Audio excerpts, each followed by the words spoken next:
Ego, ni ukuvuga kera rero Kiranga ntibamwita ko ari Imana, bamwita ko ari intumwa y'Imana. Havuye Imana haca haza Kiranga, niko vyari bimeze. Abantu bose baza kubandwa kwa Kiranga, ibishegu, ibihweba, bose ivyo baza kurondera baratombora, ugasanga ivyo bintu barabirose. Kandi n'umwami nawe nivyo yakora, yarinda kubaza Kiranga. Kuko kera umwami bariko baragwana nta kintu bakoresha cariho, bakoresha ku mategeko Kiranga ariko arabwira umwami, amubwiye ati twimbuke mwami w'u Burundi tuhave aha hantu, jewe ndabona bagomba kugutera kandi bagomba kukwica.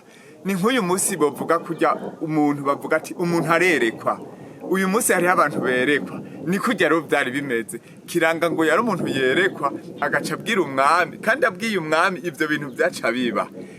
Kiranga rero niwe yarafise ubuzima bw'umwami, umwami ntiyari kugwana n'ukwezi ngo bikunde, baca bamufatisha intoki atari Kiranga, kuko n'izo ngabo naho zamukingira ntizamenye ibizobejo, zaragwanwa zigasigwa. Niko vyari bimeze rero. None Kiranga yagaburirwa nande?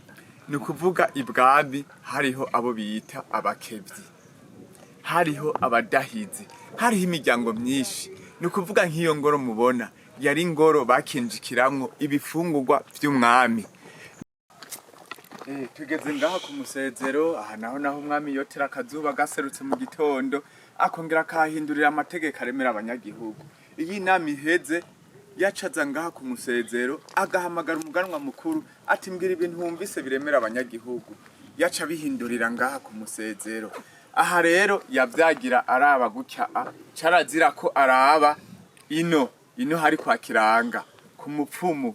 Umupfumu nawe yaragurira umwami, umupfumu nawe yicara araba epfo, bose bahana umugongo, kuko umupfumu ari we Kiranga yihenze akaraba mu nyonga z'umwami. Inyonga z'umwami ni ukuvuga amaso y'umwami, ivyo yamuragura ntivyasubira gukora. Carazira rero ko umwami arabana na Kiranga. Aha naho rero kera haraza abantu kubandwa, abashaka inka, abashaka itunga, abashaka ibibondo, bajya baja kwabirwa bakabura abana, baca baja kwa Kiranga ku mupfumu. Kiranga ragaca asohora ibikoresho vyiwe vyaba ari ibiki ivyo yatakoresha. Hama rero agaca aragura, amaze kuragura rero ingene vyagenda, hariho abaronkanya abana, abandi bakaronka inka, abandi bakaronka ivyo bipfuza.